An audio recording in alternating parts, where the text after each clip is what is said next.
جب بیٹی رخصت ہوتی ہے نا تو وہ 3 چیزیں بھی اپنے ساتھ لے کر جاتی ہے۔ اب جو لوگ بیٹیوں کو بوجھ سمجھتے ہیں، جو لوگ بیٹیوں کو عذاب سمجھتے ہیں، وہ یہ نہیں سمجھ پاتے کہ جب بیٹی گھر سے رخصت ہوتی ہے تو 3 چیزیں بھی ہمیشہ کے لیے اپنے ساتھ لے کر جاتی ہے۔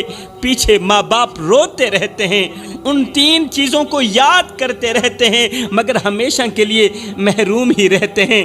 جانتے ہو وہ 3 چیزیں کون سی ہیں؟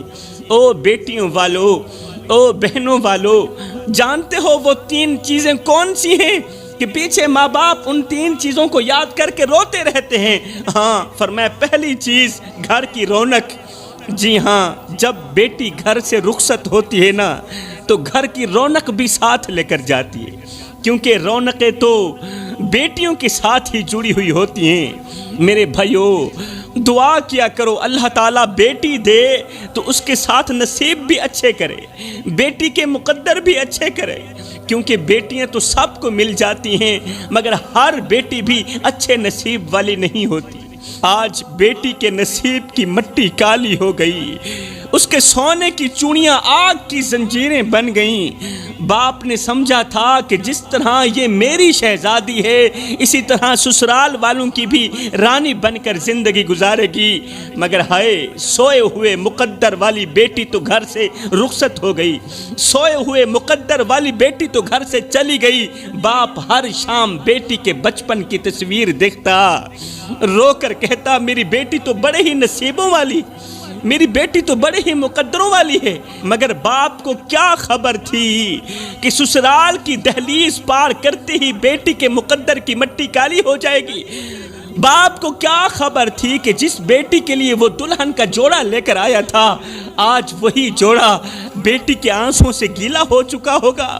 اسے کیا خبر تھی کہ میری بیٹی ہر رات باپ کو یاد کرتی ہے اور کہتی ہے ابا تیری بیٹی ہار گئی، تیری بیٹی کے مقدر سو گئے۔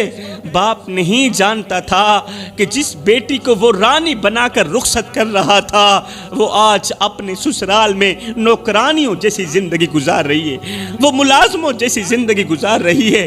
وہ نہیں جانتا تھا کہ آج بھی میری بیٹی میری خریدی گئی چوڑیوں کو اپنے سینے سے لگا کر کہتی ہے، رو کر کہتی ہے ابا تیری چوڑیاں تو سلامت ہیں مگر تیری بیٹی کے نصیب کا آئینہ ٹوٹ چکا ہے۔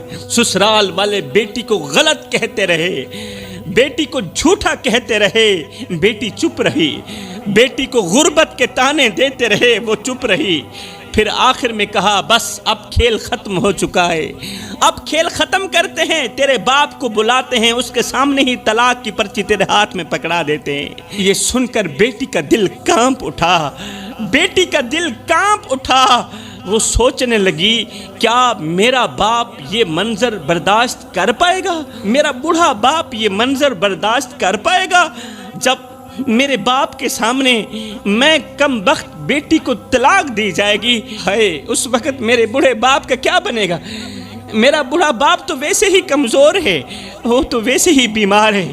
ہائے، پھر کیا ہوا؟ بیٹی نے کمرہ بند کیا، دل ہی دل میں کہنے لگی اے زمین تو کیوں نہیں پھٹ جاتی، تو کیوں نہیں مجھے اپنے اندر سمو لیتی؟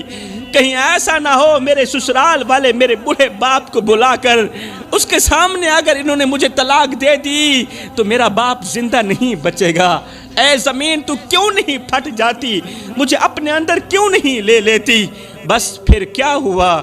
پھر کیا ہوا؟ کچھ دن گزرے ہی تھے کہ گاؤں کی کسی مسجد میں اعلان ہو رہا تھا کہ فلاں غریب کی بیٹی فوت ہو گئی ہے، جنازے کا اعلان بعد میں کیا جائے گا۔ فلاں غریب کی بیٹی انتقال کر گئی ہے، جنازے کا اعلان بعد میں کیا جائے گا۔ یہ اعلان سنتے ہی ہر آنکھ اشک بار ہو گئی، ایک دوسرے کو حیرت سے دیکھنے لگی۔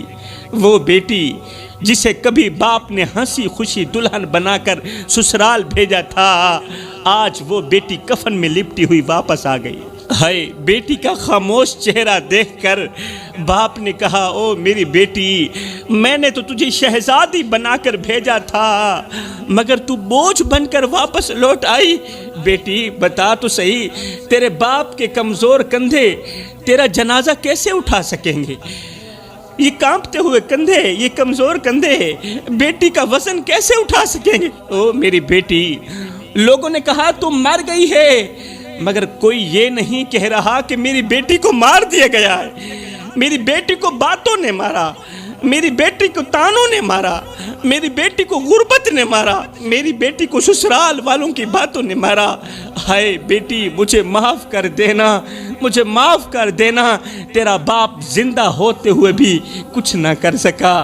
ہائے جی میں کو آن روایا ہائی، ایویں میں وانگوں پل پل روسیں، ایک واری رو کے تھک پوسیں، ول دل ڈکسیا ول ول روسیں، انہیں ڈکھڑے آن مڈیسیا کوئی، تو لا کندھیاں کو گل روسیں، بس شاکر فرق میں یاد دہے، میں اجرو نہ تو کل روسیں۔ خدارہ میرے بھائیو، کسی کی غریب بیٹی کو اتنا مت ستاؤ کہ وہ اللہ کے سامنے تمہارا نام لے کر رو پڑے۔ اگر ایسا ہو گیا تو یاد رکھنا تمہاری 7 نسلیں تباہ ہونے میں دیر نہیں لگے گی۔